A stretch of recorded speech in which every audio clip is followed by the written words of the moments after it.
Following is a production of DallasCowboys.com and the Dallas Cowboys Football Club. How about them Cowboys? Yeah! Go Cowboys! This is Cowboys Storyline, presented by Gillette, the official shave of the Dallas Cowboys. Here's Nick Eatman. Welcome to Cowboys Storyline. I am Nick Eatman, and the Cowboys are 2-2-1 after a big win over the New York Jets. We'll talk about that. We'll keep talking about the upcoming game against the Carolina Panthers, and maybe if you want to look a little bit forward to see just who the Cowboys have in the upcoming games, to see about maybe it's time to make a run. I know that Jerry Jones said on his radio show this week that the thumb is pointed up. This looks like things are looking good for this team, especially with all the injuries they had. For them to have a big win like they did against the Jets was very impressive. And let's talk about it. 888-855-2297. Let's get straight to the phone calls. Got a lot of people that want to have a lot of things to say about this one. So let's start. Irene, Falls Church, Virginia. Irene, what's up? Good morning. What a game. Congrats to all the young guys who stepped up.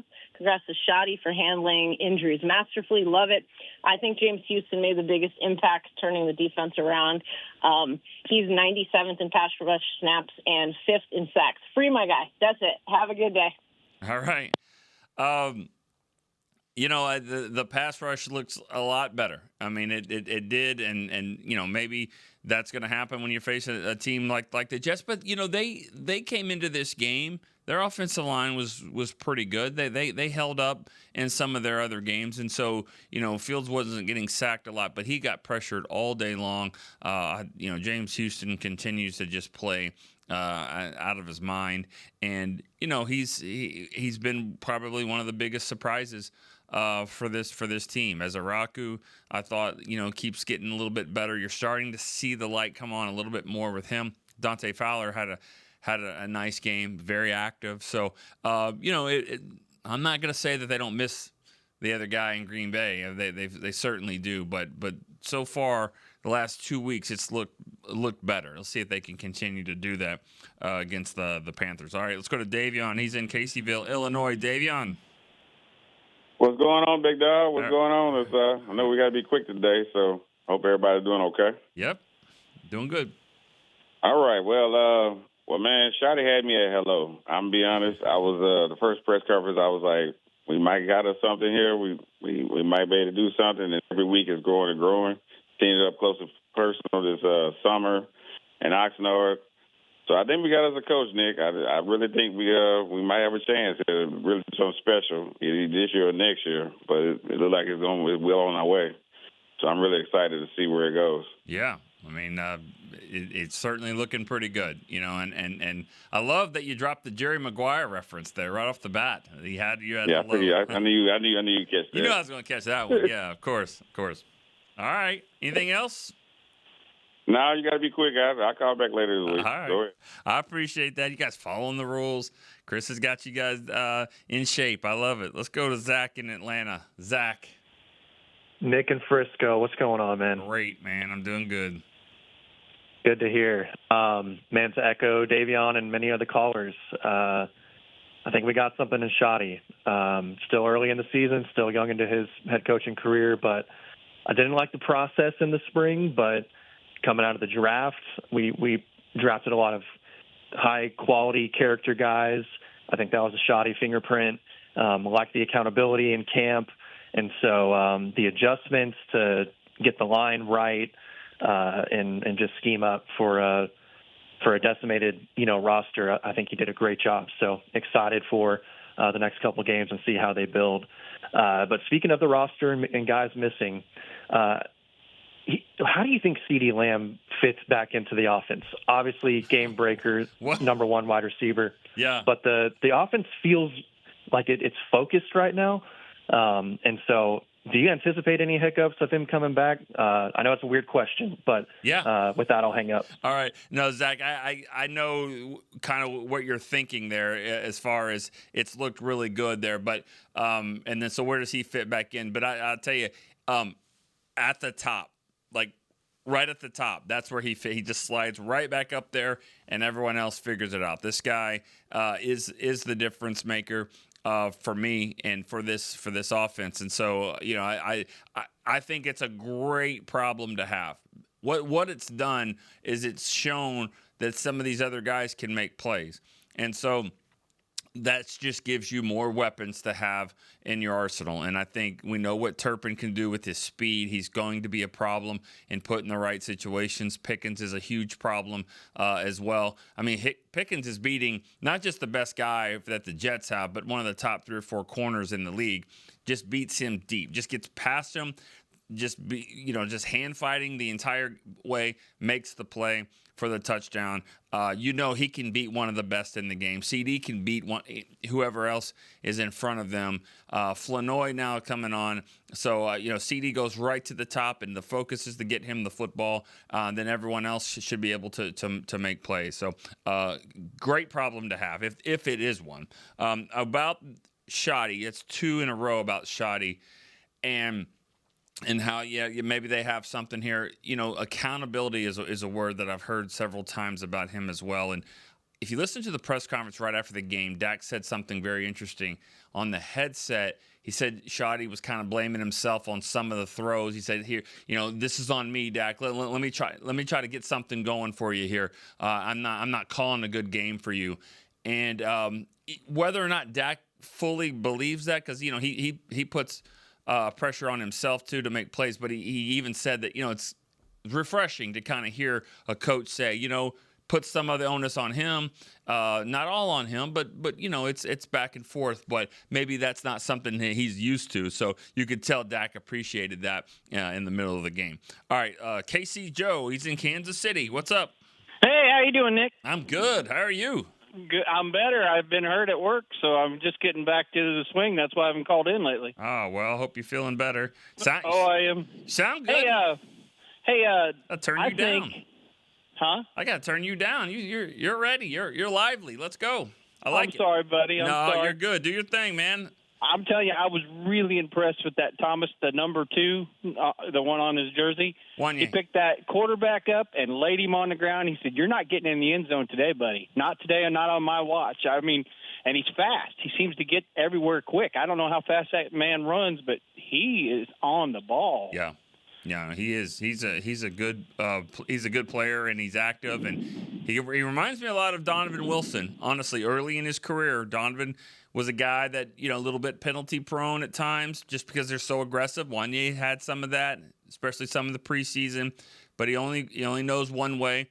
His brother played in the game other side with the Jets. Great story there. We have something up on the website. Patrick Walker wrote a story on the website this week about that. Just Wanye and his relationship with his brother, and both of them playing in the league, and the journey that they had, and that play you're talking about is very physical, and that was a key play in the game. I'm telling you, that was really key that the Jets decided not to keep the ball there at the 1 yard line.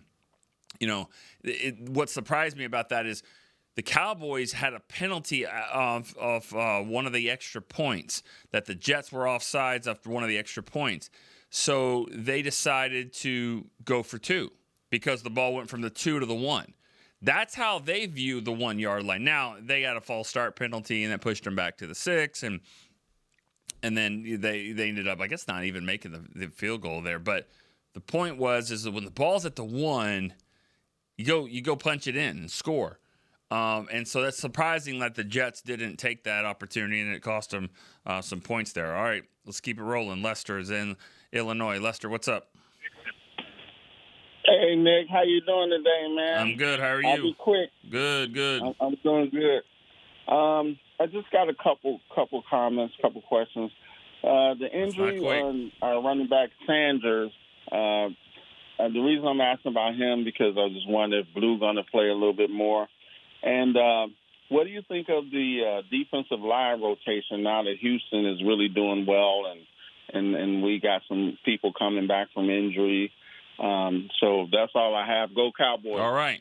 The question about Miles Sanders and Jaden Blue, that is going to be interesting. I think Sanders probably could come back and play this week. They wanted to see Blue there. Blue, his status might be affected with Turpin because we saw a kick return. It was pretty nice.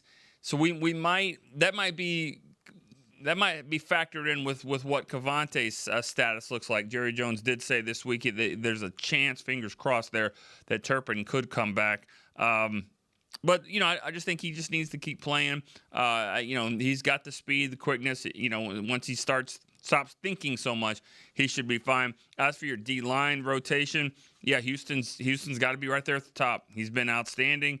You keep getting him rushes, and I think the other guys are probably going to be just fine. Marshawn Nealon comes back. Clowney will continue to emerge, and I think it'll be one of those where each week it might be somebody kind of different there in that rotation. Let's take a break here on Cowboys Storyline. We'll be right back after this.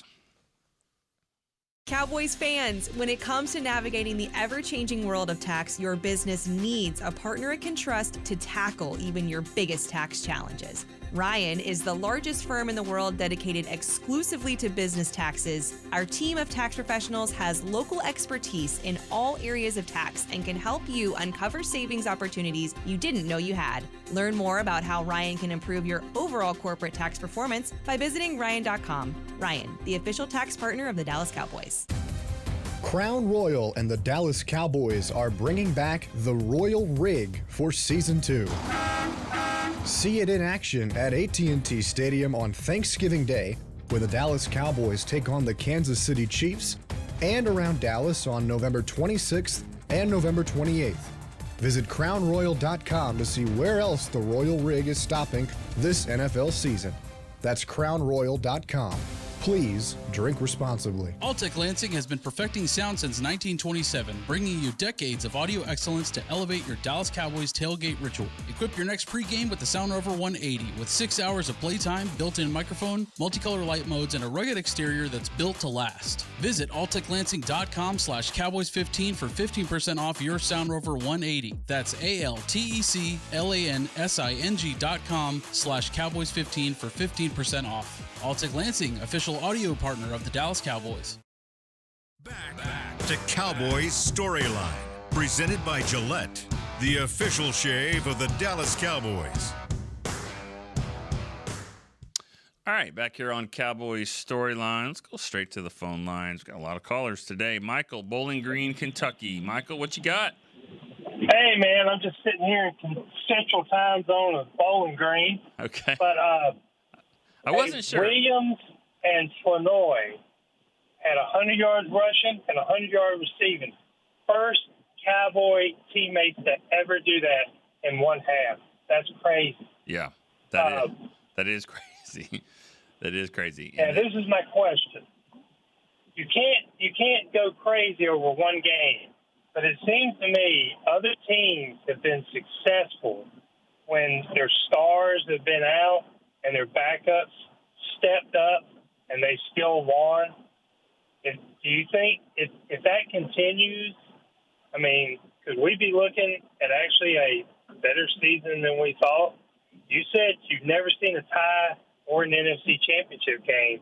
Maybe this is the year we get both. That would be great. All right, Michael, thank you. I think thanks for the call, and you're right about, you've got to have some consistency. So when you keep, changing out the pieces, I think what you do is you look at what isn't changed, what hasn't changed, what is still here from that one to this week, and your quarterback's playing out of his mind. He really is. I mean, and he's playing like a football player. He's not playing just like a quarterback. And you've heard me say it over and over. When Dak plays like a football player that plays quarterback, and I mean when it's time to run, he runs. He's diving. He's sliding. He's got that clock in his head. He knows when to take off, when to throw it away, when to live for another play. He's just making those right calls. He looks like a guy that's in his 10th year of his career mentally, but he's playing like he was playing when he was a rookie in his first or second, third year.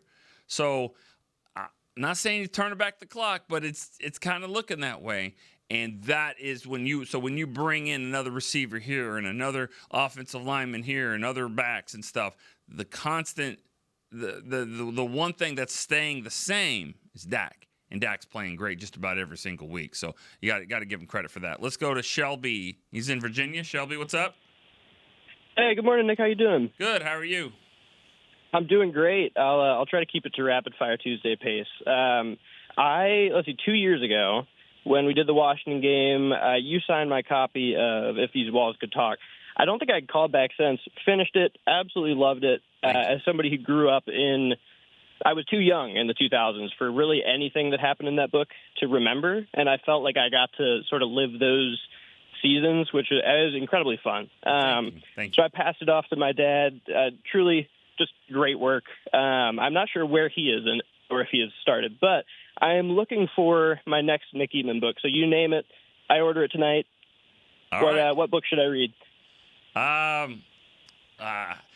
I mean, I've got a couple others. You know, I mean, I had another book, but it's called Friday, Saturday, Sunday in Texas. The problem is the season that it chronicles is the 2015 Cowboys season that went 4-12. So that's not exactly fun. You know, I didn't pick the best season there, but hey, it is what it is. And it's partially NFL and a high school team and a college team. But you got anything else? Well, no, I was going to say, if you do have the specific book, we may be trying to make it down to Carolina for this game. And so if I am able to build my collection of signed Nick Eatman books, that would just be awesome. No pressure. Okay. Cowboys 32, Panthers 17. Okay. Appreciate that. 32-17 is our first score of the week.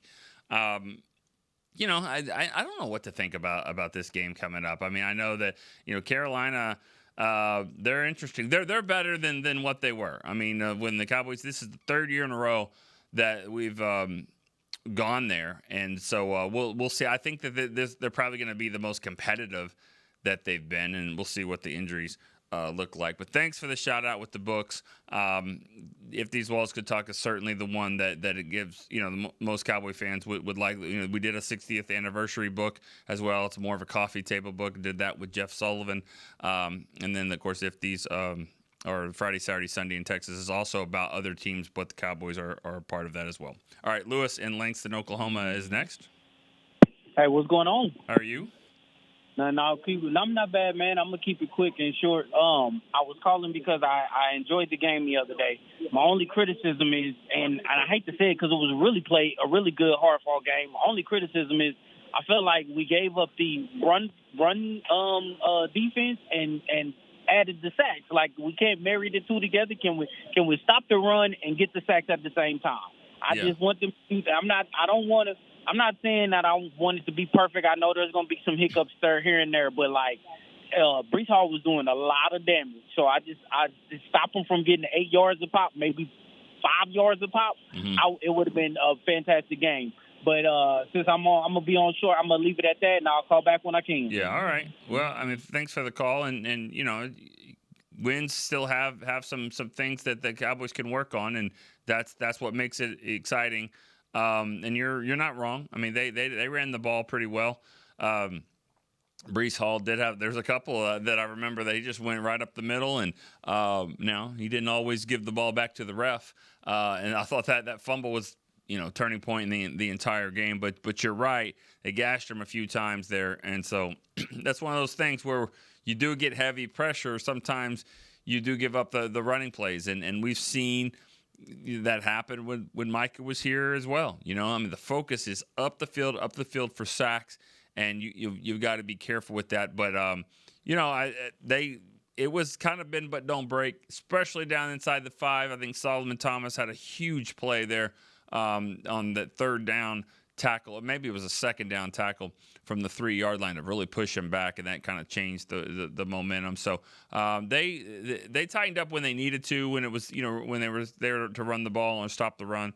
But yeah, that's certainly could be a little bit better. Let's go to Troy in Philly for our next call. Hey Nick, what's up, man? Hey, how are you?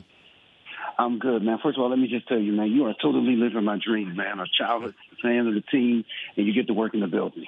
You are my hero for that. Well, thank you. I appreciate it. I try not to lose sight of that. It is awesome. Thanks a lot.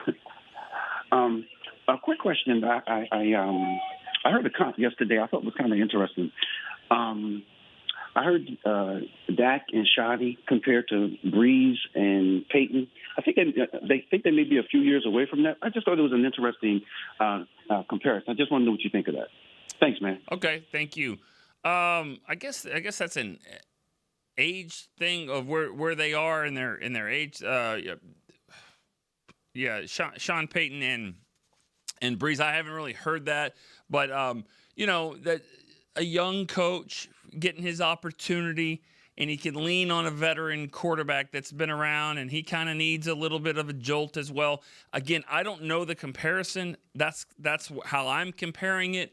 That maybe Sean Payton, the best thing for Sean Payton was Drew Brees, and the best thing for Drew Brees was Sean Payton, and then maybe that's kind of what's happening here with the Cowboys as well, because Schottenheimer, he does know Dak, and he's kind of getting to have the benefit of a veteran quarterback there, and the veteran quarterback gets a new voice in his head that can kind of change things up from a different perspective. Either way, if they can have the success that those guys had, then it's going to be a great season or next couple seasons here with the Cowboys. Let's go to break here on Cowboys Storyline. I'll be right back after this. All right, Cowboys fans, this one's for you. Gillette's Best Shave has a new look this season, and they've got one that sticked out in Cowboys colors just for us. We're going to want to run, not walk to this one, y'all. The new Gillette Labs official Dallas Cowboys licensed razor isn't just Gillette's Best Shave. With 50% longer lasting blades than Fusion, it's the best a Cowboys fan can get. Get it while you can at Gillette.com/NFL. Gillette's Best Shave is also available as heated. Discover Aiden, the official luggage partner of the Dallas Cowboys and Dallas Cowboys cheerleaders. Known for top-tier engineering and craftsmanship, Aiden offers more than just bags. Originating from Australia and designed in New York, it merges fashion, design, and culture. Used by Dallas Cowboys players, staff, and the entire organization, Aiden provides style and functionality for all travelers. Visit AidenTheBrand.com and use code AidenXCowboys for 25% off your purchase. Travel like your favorite stars with Aiden. Back to Cowboys Storyline, presented by Gillette, the official shave of the Dallas Cowboys. All right, welcome back to Cowboys Storyline, presented by Gillette, and it is Rapid Tuesday, and we do the tape the TV show, so that's why we're going really, really quick. We can slow down just a little bit, but I love the pace. I love the fact we get a lot of callers in here, like it a lot. So let's keep it going. Kansas City, Brian in Kansas City's next. Good morning, Nick. How are you, sir? Great. How are you? Excellent, man. Hey, I want to eat some crow and toot my own horn on the same call here. Okay. So I was listening to Broadus, one of the 18 shows Broadus is on, and he says, hey, when we're wrong, you got to admit you're wrong, And during the off season, I was pretty down on the Javonte Williams signing. I thought the Cowboys just went and did the same old thing again, got somebody that's over to, the career is behind them, and just didn't have any faith that was going to work out. Well, that guy's top 5 in almost every category now. Yeah. So I got to say, you know what? Boy, did Will McClay get that one, and his group get that right, and Brian Eden did not. I got that one wrong. So I will say this, though. Before the Eagles game, when I made my prediction for the Eagles game, I said, hey, we're going to lose. We just changed offensive and defensive schemes, and we didn't play in the preseason. For the first month of the season, we're going to be learning on the job while the games count. And I said, in October, things are going to look different. And I kind of do believe that that's what's been happening. All right. Everybody kind of figuring their roles out and getting it. So let you comment on that. Good to talk to you, Nick. Catch you later. Okay. I mean, it's one of those things where everyone loves to be right all the time, and everyone loves to, it seems like when something happens where a guy makes a play or doesn't make a play or has a penalty, we do it a lot where that's just who he is. We just make the big grand picture of everything and be like, they're not very good, or he's not very good, or he's an all-pro, or everything. And we're doing it right now with Javonte Williams in a good way. And he's running the ball well. Again, it's what I've said I think it's a combination of the coaches going, all right, this is a player that I'm looking for. And maybe he didn't work out over here the same way, but I'm going to use him this way, and I have a vision for him, and that's kind of what we're seeing. And it's not just him. They're running the ball better, and so they have a vision for that offensive line and how to do things. All right, let's go to JR in Avondale, Arizona. Morning, Nick. How's everything there in Dallas? Great. How are you? Oh, hanging in there, doing all right. So I'll make it quick. So Nate Thomas, they kind of shut Nate Thomas down last year. Guy that's injured a lot. They shut him down and gave him a whole year, basically, in my opinion, just to get better. With all the people coming back and with so much talent, we know guys are going to have to go. So do we bring back all these guys? I know that Mingo and Carson are on their 21-day window. I think that they're going to leave Mingo out there for the whole 21 days, see what happens with Turpin and Lamb. But a guy like Ravel, is he a guy that maybe he doesn't play this year because he's had injuries? And do we let him just completely heal? And I bite my tongue and hate to say this, but if the season starts getting away, do they do the same with Demo and just shut him down? And he's such a talent. You just give him time to get better and not put him back in a situation that's not going to make a difference. So that's all I got. Okay. Have a great day. Go Cowboys. Well, thanks for the call, JR. And you know, every injury is different. Every situation's different. So it's hard to kind of compare what worked here and what didn't work. I think you just have to evaluate Overshown as, you know, just in a separate case. Is he ready to play football? I mean, when he comes back, can he make a difference? Can he help this team? Is he going to come right in? And you know, when can he play and contribute? And you know, he feels like he can play this year. And if the Cowboys feel the same way, then you know then they'll do that. You know, you can't just compare the situation with Nate Thomas. Remember, Nate Thomas is a small school guy at Louisiana University, and he didn't play in a lot of preseason games. So he just didn't have a lot of experience, and that's what he needed. And so, he, even if he wasn't hurt, he really wasn't able to kind of contribute and help. But Overshown's a different case because if he is healthy, he can be a significant helper to this defense. You can argue that he might be your best linebacker if he just comes right back right now. So he's the most accomplished of them, in my opinion. So anyways, good question. But remember, these injuries are all different, and I think everybody's situation is not the same. Let's go to Mark. He's in Davis, California. Hey, what's up, Nick? What's going on? How are you? Oh, great, man. I just glad to get in, man. I got in last year one time. I think I got in right after my daughter had passed away. You know, you probably don't remember. I don't know. Right before the Niner game, I called in last year. Right. In September. But yeah, I'm hanging in there, man. Just taking it day by day, but trying to get on with daily life. You know. I don't know if that ever gets better, and I wouldn't speak from experience. No, but no, it doesn't. It doesn't get any easier. So, you know, some people say it gets easier, but it doesn't. It doesn't. It's a daily just to get out of bed, man. It's tough just to roll out and. I can't imagine. I can't imagine. Yeah, and but I got my 12-year-old granddaughter she left behind, so we got to live for her, right? Right. But anyway, on to Cowboys. But no, man, I just want to give a shout out to to our O-line, man, and both my O-line and D-line last game. They played awesome, man. For being four different starters in there, 4 new starters in there, and then the D-line finally got some pressure. You know what I mean? Right.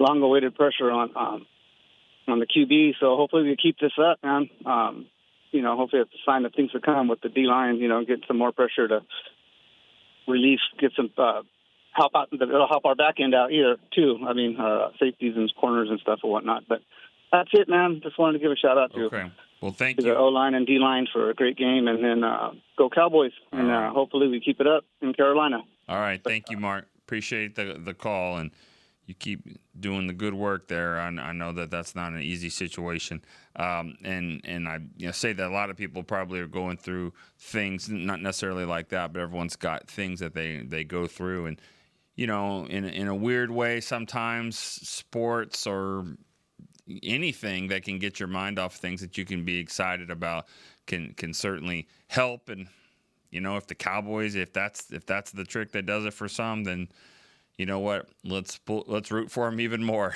You know what I mean, to win games, because sometimes they do more than we even realize. That O-line, D-line, yeah, games are won there. That's where they're won. That's where they're lost. It's right there in the trenches. And so you see it every day of the week, whatever week they play football, whether it's Thursday night, JV football, or 8th grade football, college, pro. If you're winning up front, you're probably going to win the game. And that's just the way it is. So the Cowboys were able to do that, and I think that was the difference. All right, Bruce in Houston is next. Bruce, what's up? Hey, Nick. Thanks for the call. Thank you. Prayers out to the previous caller. That's sure. not supposed to happen. You're not supposed to outlive your children. It's not. That's terrible. Not, but I prayers are with him. Yep, for sure. Dak said something the other day. Dak's playing really good. I know Michael Strahan, tempered it. He said, well, let's just wait for the playoffs. And I unfortunately have to agree with him because, Dak has done this before and played really great during the regular season and then, not so well in the playoffs. So until he does that, and he even said himself, he looks at Roger and Troy, because I always thought I'm sure I don't know if you got to watch Danny White play or not, Nick, but yeah, Danny White. I was Danny White. White in my backyard. You were? Yes. Danny White was the quarterback that I knew. Is that right? Yeah. That's. Well, I'm a little older than you. Roger was my guy. Sure. But the point I'm making is Danny White, and in fact, he beat a lot of records that Roger had up there, but he didn't go to the Super Bowl now. And I always thought, Romo was kind of like a Danny White, because when you hear Dallas talk about the Super Bowls, it's Roger and Troy, respectively. But Danny White went to the championship game. It hadn't been for Joe Montana, he probably won one himself. And if he'd have just won one, you'd say Danny White in the same breath as Roger and Troy. And Dak said that the other day. And so I'm glad he said that because he knows what he's got to do. Exactly. And technically, he's not even in Danny's league yet because he hadn't made it to the championship game. At least Danny did that. If I'm not mistaken, you may be able to correct me. I think at least twice he went there. 3 years in a row. Okay. 3 years in a row in the championship game. Lost. That's pretty darn good. Pretty good. And if they'd have won that stupid 49ers game, they'd have mopped, I believe it was Cincinnati that of course 49ers mopped the floor with, but we would have too. In fact, they all said that was the Super Bowl. Whoever won that game was going to win the Super Bowl. But I hope Dak does it because, God, he's playing really good. I just want him to put it together. And I love the offensive coaches that they've picked. The offensive line coaches, because, man, when you can play four, I know they're called backups, but they did pretty darn good. And I know it was against the Jets, and they should beat Carolina next week. So Murderer's Row is coming up, and it does seem like they're finally either getting Eberflus's defense or getting better or healthier. So I'll hang up and listen, but that's what I appreciate about Dak. Good job. Thank you, See Bruce. you later. Bye-bye. Thanks for the call. Dak handles that question very well. Any time it's like, Dak, you passed Romo for most 300-yard games with three TDs or whatever it is. Whatever the PR staff sends out there, somebody will ask Dak about it, and and he answers the question, graciously. He says, "Yeah, the records are great. They're awesome."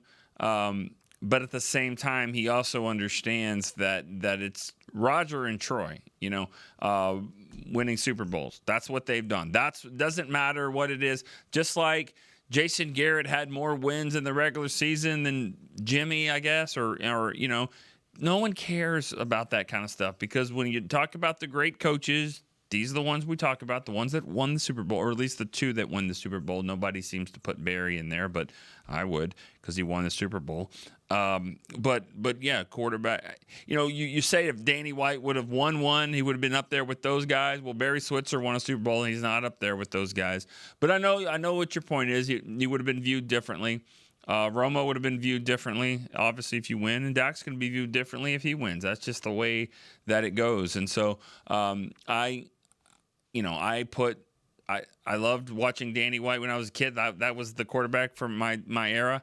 I put Romo ahead of him, though. I mean, I don't look at the NFC Championship games like that. I put Romo ahead of him as a talented quarterback and a better player. I just always look at that about where you are when you took over the franchise. What did you do to the franchise? Did you take it up a level, or did it go down with you? And Danny White, yeah, they went to championship games, but as a franchise in the 80s, they went down when he was the quarterback. So no disrespect to him, but talent-wise, I think Romo was a better quarterback, and I think Dak and Romo are pretty much the same. So that's kind of where my list would be. All right, KC in Los Angeles is next. Hey, Nick. Speaking of Barry real quick, now that your daughter's a Sooner, I do expect your allegiance this weekend. But calling to talk about something else. Obviously, the NFL loves parity, and we're seeing it out there right now. I think it's a good thing. There's no great teams, but there's a bunch of pretty good teams. If the Cowboys continue to get healthy and pick up the defense, they're going to be right in the mix. So early on, we've seen how they've handled adversity. Now let's see how they handle prosperity going on the road, a game that they should win, but it's the NFL, so anything can happen. But I'm completely stoked to see what happens this weekend. All right. Thanks for the call, KC. He's referring to the first part, the OU-Texas game in Dallas. Will be in Carolina for that. And so, I've been on both sides of that as far as teams that I've rooted for. There's been times I've rooted for Oklahoma when I was a younger kid living in Oklahoma, and then over the last few years, there's so many people here that are Texas Longhorns. I've found myself rooting for Texas. My money actually goes now to the other side, and for this specific game. Of course, I got a ticket when it was going to be like a top 10 matchup with two great quarterbacks, and now Texas has fallen off a little bit. Oklahoma doesn't have their quarterback. So the prices have come down. Don't you love when that happens? When you jump, you try to get ahead of the game and spend money for it, and the next thing you know, it's basically giving them away. All right. As for your point, though, KC, you're right. This is a game that they should win. You don't want to play to the level of the competition, but this is going to be a feisty game. It'll be. It'll be like last night's game when you look at Jacksonville, Kansas City, you see the crowd. I mean, it was all Kansas City fans in there. But the Jacksonville fans, when that happens, then they go to another level. The Cowboy fans did that when the Packers came to town. Trust me, the Cowboy fans are going to dominate this stadium just like they did last week. But the Panther fans that are there, that they got something to be cheering about. They'll be excited. It'll be a great atmosphere. I think the Panthers are playing better on defense. But I still think it's a game the Cowboys should go up there and take care of business and win. I mean, you got to get after Bryce Young and make him uncomfortable. All right, Ed in New York is next. Ed. Good morning, Nick. Happy Victory Tuesday. Let's keep it rolling. All right. How are you? Great. We had 4 of us drive down to the game on Sunday. Loved it. Comfortable win. I mean, for once, my star-shaped ulcer wasn't on fire on a Sunday. And it felt a little strange. Yeah, it did. It did kind of feel weird. It looked like maybe the Jets were going to try to come back into it, but again, another thing I disagreed with Aaron Glenn. I would not have kicked an onside kick there, but they did, and that pretty much ended any chance of them winning that game. But yeah, whatever. Fun environment, hot day. I felt bad I saw you and Derek on the sidelines in suits, and I felt bad for you, but. I want to just give a couple props out. One, Javonte Williams. I was not a big fan when they signed him. I thought they didn't do enough in the running back room, and boy, was I wrong. Especially when he took that jersey number, I really was not on his side. But he has converted me. He is a tough son of a gun. And second props to the coach, Shadi. I just felt like, and you've heard these calls. You've had a bunch of them on. Didn't feel like Jerry and they didn't thoroughly search enough. But apparently something was said, and they knew what we didn't know. And little by little, he's been turning me. It started with developing the staff. He picked some guys that were teachers and coaches, and I thought, interesting. And little by little, game management right from the Philly game on, little by little, he's bringing me around, and I'm a believer. So props and flowers to Javonte and Shoddy. Thanks, and talk to you later. Okay, thank you so much. You're right, Javonte. We talked about it several times. He just runs hard. He's a great compliment to what they're trying to do, and the play action works so well. You're also seeing it open up for Ferguson, and he doesn't put up a ton of yards, but he's making a ton of catches, and that 5-6 yards. You can laugh at it if you want to, but it's definitely half of a first down, if not more than that. So it's moving the chains, and it's just playing pitch and catch out there, and it's working. But the running game is really what sets it all off. All right, Eric in Killeen, Texas is next. Hey, Eric. Yeah. How are you doing? Oh, hey, Nick. How you doing, man? Good. How are you? Hey, good. I was listening yesterday and hearing you guys talk about Shoddy and Dak being just on the same page, and how sometimes as, an assistant or whatever, you have to keep your mouth shut when you think you see things that the head coach may not necessarily agree with. Right. And I'm just kind of wondering how you think that Mike feels this year watching Dak just cook with ideas that he'd probably heard the last year or two that he thought were not good. Yeah, I mean, and it's not the first time, right? Because didn't Green Bay have some success as well, after him, and different situation with the coaching staff, but as far as the same guys and have, you never want to hear that. You never want to leave and then all of a sudden things get better. But yeah, I think Schottenheimer, though, he talked about it, like it's been a respectful situation with him and Mike, and I think Shotty did it the right way. I don't think there was some sabotage going on or anything like that. As an assistant, you always have opinions. It's not just in football. Think about in your job. Your boss says one thing and you think there's a different way because you see it differently because you're in it a little bit more than they are. But they have a different agenda too because of what's going on maybe above them or whatever. So that's life. That's the way it is. And how you handle it, how you go about your business and say, what if we tried this? Have you thought about this? And then when it is your time, and that's what you do when you become a manager or a director, a boss, whatever, a head coach, you say, these are some of the things, if I'm ever in this position, this is how I'm going to do it differently. And so I give him credit for that, and I think it's working out because the thing about Shoddy is he's just a great person. He's just a people person. He understands people. He understands relationships, and I think it's going real well between him and Dak. All right, let's go to G in Atlanta. G. What's up, Nick? Happy Tuesday, my brother. How are you?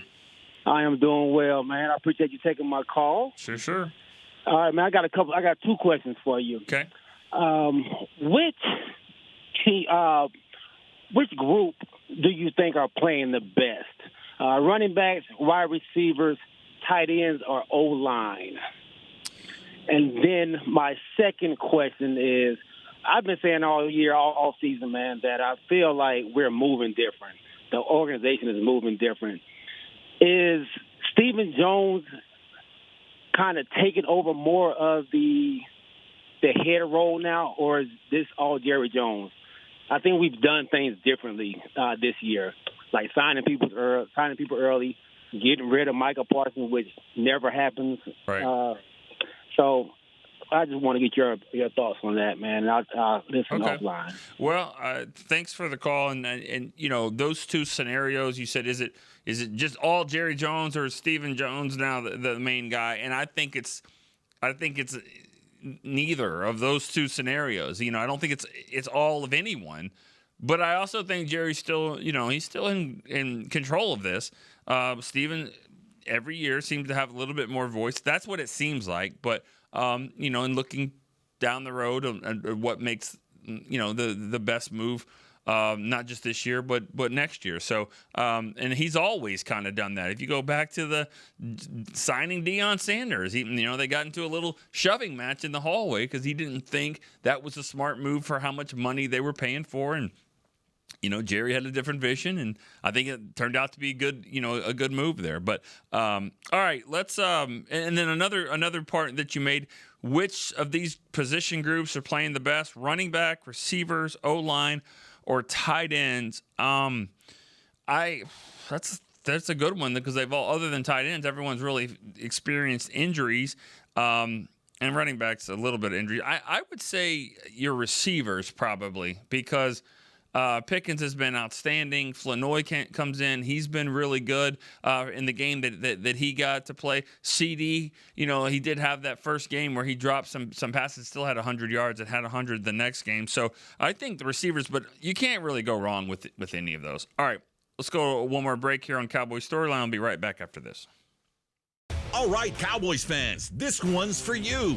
Gillette's Best Shave has a new look this season, and they've got one that sticked out in Cowboys colors just for us. We're going to want to run, not walk to this one, y'all. The new Gillette Labs official Dallas Cowboys licensed razor isn't just Gillette's Best Shave. With 50% longer lasting blades than Fusion, it's the best a Cowboys fan can get. Get it while you can at Gillette.com/NFL. Gillette's Best Shave is also available as heated. Discover Aiden, the official luggage partner of the Dallas Cowboys and Dallas Cowboys cheerleaders. Known for top-tier engineering and craftsmanship, Aiden offers more than just bags. Originating from Australia and designed in New York, it merges fashion, design, and culture. Used by Dallas Cowboys players, staff, and the entire organization, Aiden provides style and functionality for all travelers. Visit AidenTheBrand.com and use code AidenXCowboys for 25% off your purchase. Travel like your favorite stars with Aiden. Back to Cowboys Storyline, presented by Gillette, the official shave of the Dallas Cowboys. Welcome back to Cowboys Storyline. Had a lot of calls today. Got some text questions. One that I want to throw in real quick. Mike from Boston. He says, I guess it's safe to say Ryan Flanoy can never go back on the practice squad. He'll get scooped up. Yeah, probably not. Those days are over. That's a good thing. He was on the practice squad for 1 week. They elevated him, and he's been on the roster ever since. And I bet he's going to stay that way.